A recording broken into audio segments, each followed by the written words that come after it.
Sekarang teman-teman,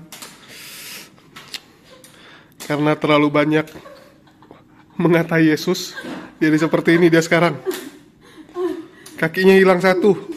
Buruk, nggak punya istri, nggak punya pasukan, bolong tangannya nggak bisa disembuhin, sampai sekarang masih aja bolong. Karena kamu, kamu emang tak tahu diri. Gara-gara kamu engkau salib dia Yesus.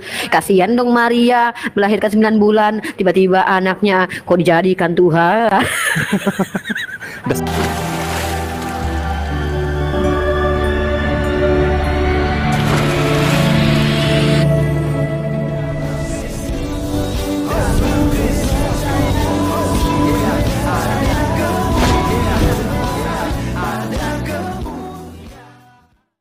Salam Elechem Bisem Yeshua Hamasiah. Pada video kali ini teman-teman sekalian kita akan membahas mengenai Uniriva yang tentu saja mengalami kecelakaan dan menjadi cacat ya. Apakah ini nanti cacat sementara atau cacat seumur hidup ya? Seperti dia mengolok-olok Tuhan kita Yesus Kristus. Dia katakan Tuhannya orang Kristen cacat, bahkan tidak bisa sembuh-sembuh dan diolok-olok teman-teman sekalian. Bahkan Bunda Maria juga dihina-hina olehnya. Dan akhirnya apa? Dia ini mengalami kecelakaan. Apakah itu kaki patah atau hanya keseleo biasa? Tapi setahu saya ini parah banget gitu ya. Dan juga si Domba Suci sudah bahas ya bahwa memang kakinya patah ya, tulangnya patah. Tapi mungkin sudah disambungkan oleh ahli dan juga diberikan obat oleh dokter pastinya. Nah ini kita nanti akan lihat teman-teman sekalian apakah ini cacat seumur hidup atau hanya cacat sementara. Tetapi ngomong-ngomong, mari kita dulu teman-teman sekalian sebelum kita lanjut, kita dengarkan penghujatannya berikut ini. Buruk, nggak punya istri, nggak punya pasukan, bolong tangannya nggak bisa disembuhin, sampai sekarang masih aja bolong. Karena kamu, kamu emang tak tahu diri. Gara-gara kamu engkau salib dia Yesus. Kasihan dong Maria, melahirkan 9 bulan, tiba-tiba anaknya kok dijadikan Tuhan. Dasar penyembah Molok. Tiap hari engkau kutuk Yesus. Dasar kau meracun, hari-hari kau kutuk Yesus. Kau yang berbuat dosa, kau yang memperkosa, engkau yang mencuri permen di supermarket. Kau tak tahu diri, kau berbuat dosa tapi Yesus bunuh diri. Ya teman-teman sekalian, itulah videonya dan kita sudah lihat bersama betapa ya mengiris hati kita sebenarnya. Ya tetapi lagi-lagi teman-teman sekalian itu hal biasa bagi kita. Saya secara pribadi sudah tidak kaget lagi dengan orang-orang seperti ini. Ketika mereka menghujat Tuhan, bilang Tuhan orang Kristen cacat ya. Itu mereka aman-aman saja. Kenapa? Karena memang hukum kurang lebih ya berpihak kepada mereka. Dan di negara kita masih ada istilah mayoritas dan minoritas. Karena dia di posisi mayoritas dan apalagi ya orang Kristen juga pun tidak suka ya demo-demo teman-teman sekalian. Akhirnya dia aman-aman saja, tidak diproses, tidak di penjara ya. Berbeda dengan si Anabata waktu dia bahas tentang Allah SWT. Ya itu langsung demo di mana-mana ya, di Sumatera Utara waktu itu juga demo gitu ya. Dan pada akhirnya pun si Anabata harus diproses, ditangkap dan masuk penjara kurang lebih 1 tahun ya. Si Uniriva bebas saja, bahkan si Julius kameramen tadi ya di cuplikan di awal ya aman-aman saja, padahal itu penghujat berat ya. Ya mereka aman karena mereka di posisi mayoritas ya. Nah teman-teman sekalian, mari kita menonton video daripada Uniriva di mana dia harus jalan dengan menggunakan tongkat 2 dan dengan susah payah ya untuk berdiri dan juga untuk duduk pastinya ya. Nah, kita langsung saja untuk simak berikut ini. Sekarang teman-teman, karena terlalu banyak mengatai Yesus, jadi seperti ini dia sekarang. Kakinya hilang satu. Ada ya nanti dikira orang ada kaki aku. Oh masih ada kakinya rupanya. Ada, biarkan aja. Ini aku di rumah Kak Titis ya.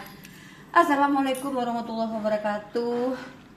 Buat penghujat Yesus Julius ya, yang kemarin habis sakit, mudah-mudahan bertobat cepat, segera, jangan menghujat lagi ya. Kok aku pula lah yang sakit dia teman-teman dialami. Jangan liatin kaki aku, nanti dibilang dia amputasi pula. Jadi apa kau senang kok ya? Ya, sekarang pertanyaan yang paling banyak nih ditanyain nih. Apa benar Anda sedang terkena azab? Jadi kalau gini, kalau seandainya memang teman-teman kita Kristen mengatakan bahwa aku tuh diazab sama Yesus, maka selama ini benarlah pernyataan bahwa Yesus itu tidak mengajarkan ajaran kasih. Bayangin, aku cuman berdebat tentang dia aja, dia azab aku sampai kayak gini. Aku lagi parkir di atas kursi didorong sama dia. Berarti dia nggak sekasih itu kalau memang dia yang mengazab aku gitu loh. Kau bayangin ya, Paulus aja yang membunuh dia ampuni. Rambut aku kelihatan nggak dulu? Enggak. Nah, Paulus aja yang membunuh dia ampuni. Masa aku berdebat membela kehormatannya, diazab dia, didorongnya aku dari kursi. Pokoknya kalau misalnya ada orang Kristen yang bilang aku diazab Yesus, berarti kalian iyakan Yesus yang ngedorong aku. Nggak fair itu. Minimal kalau dorong aku nampaklah wujudnya kan, biar bisa aku tanyain, ngapain aku didorong, apa salahku kan gitu. Nggak ada lah itu. Dengan mengatakan bahwa Yesus mengazab aku gara-gara aku berdebat, itu sama Bukan karena Kristen. kamu mendebat, tapi karena kamu sering mengata-ngatai pendeta. Lah, apa pula? Gini, yang paling tidak boleh itu menghujat Roh Kudus, ya kan? Nah. Emangnya pendeta Roh Kudus? Pendeta punya Roh Kudus. Lah, dari mana kita tahu pendeta punya Roh Kudus? Banyak kan cerita mujol. Intinya gini, kalau ada orang Kristen yang mengatakan aku diazab sama Yesus, berarti kalian benarkan Yesus itu kejam. Sikit-sikit aja, sikit-sikit Bukan aja. kejam, tapi tegas. Apa pula tegas kayak gitu, dorong. Aku lagi pargoy di atas kursi terus didorong sampai terkilir kakiku. Si Julius bohong guys, ya dibilang kaki aku patah ya guys. Loh, ini bukan patah ya? Enggak, jangan ku senter-senter kaki aku. Jelek kali soalnya kaki aku. Mak, legam hitam kayak gitu jadinya bengkak biru. Teman-teman ya, bukan cuman aku yang diazab sama Yesus kalau kita pakai paradigma diazab Yesus ya. Julius nggak lama setelah bikin konten kakiku patah, masuk rumah sakit dia. Aku nggak masuk rumah sakit. Aku pergi ke rumah sakit untuk suntik vitamin, Nggak bisa beda. ngomong dia, gara-gara sering menghujat jadi nggak bisa ngomong dia. Ya gitu, ya kan sayang. Ini namanya adalah Julius. Oke, teman-teman sekalian, itulah yang kita sudah dengarkan bersama ya. Dan sebenarnya ya mereka hanya bersifat ngolok-olok saja sebenarnya. Julius pun menyampaikan hal itu. Ya ranah-ranahnya itu ya mengolok-olok saja tentang azab dan juga tentang hukuman yang diterima oleh Uni Rifah. Ya teman-teman sekalian, sadar tidak sadar ini merupakan teguran. Ya bahasa azab ini sebenarnya adalah dari Islam ya. Yesus Kristus pastinya akan memberikan juga hajaran ya bagi orang-orang yang menghina, bahkan bagi orang-orang yang mengata-ngatain gitu. Pastinya Tuhan itu tidak buta dan tidak tuli teman-teman sekalian.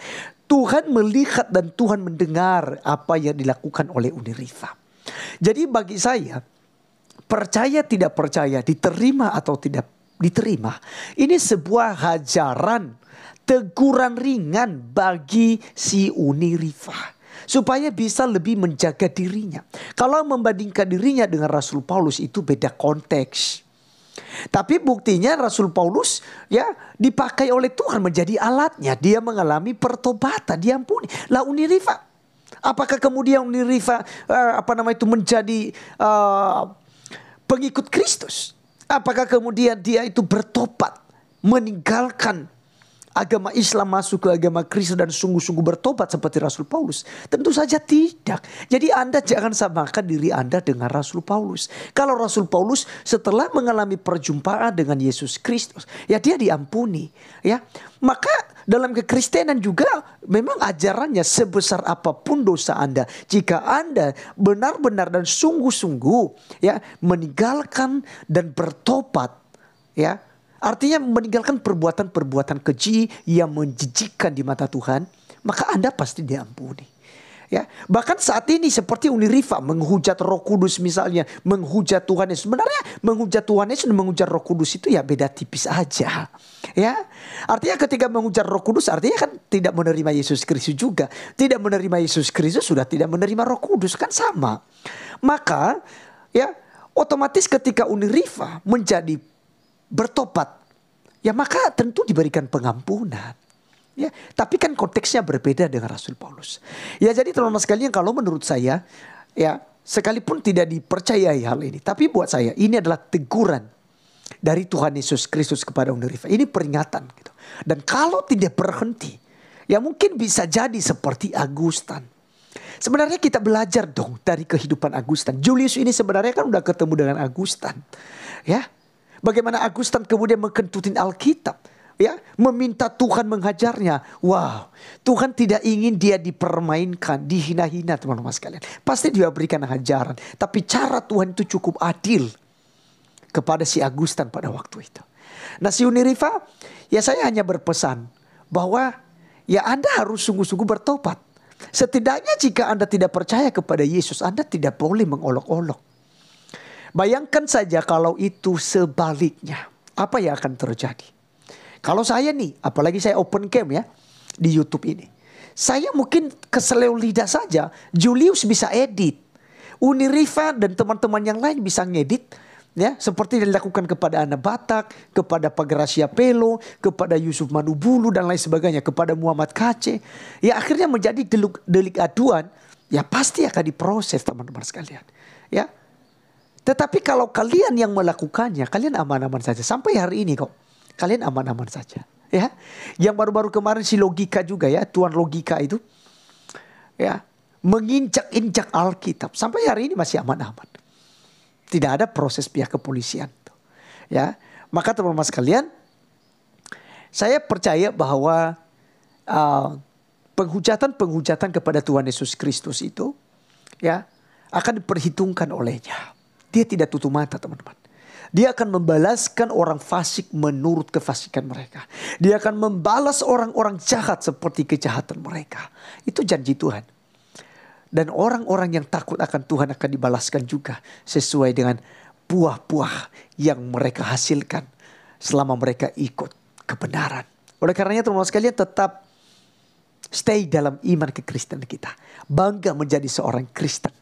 Ya, kita sekalipun dicaci maki, dihina, kita diajarkan untuk mengampuni, mengasihi. Demikian juga si Uni Rifa. Kekristenan di Indonesia itu pasti berdoa bagi Anda, ya, supaya Anda bertobat. Tetapi jika tidak ada pertobatan, perhatikanlah. Julius telah menjadi saksinya karena dia sudah posting video Uni Rifa ini. Jika tidak ada pertobatan, ya bisa akan terjadi hal-hal yang kita tidak inginkan di kemudian hari. Baik teman-teman sekalian, sekian video kali ini dan sampai ketemu di video berikutnya. Tuhan Yesus memberkati. Salam.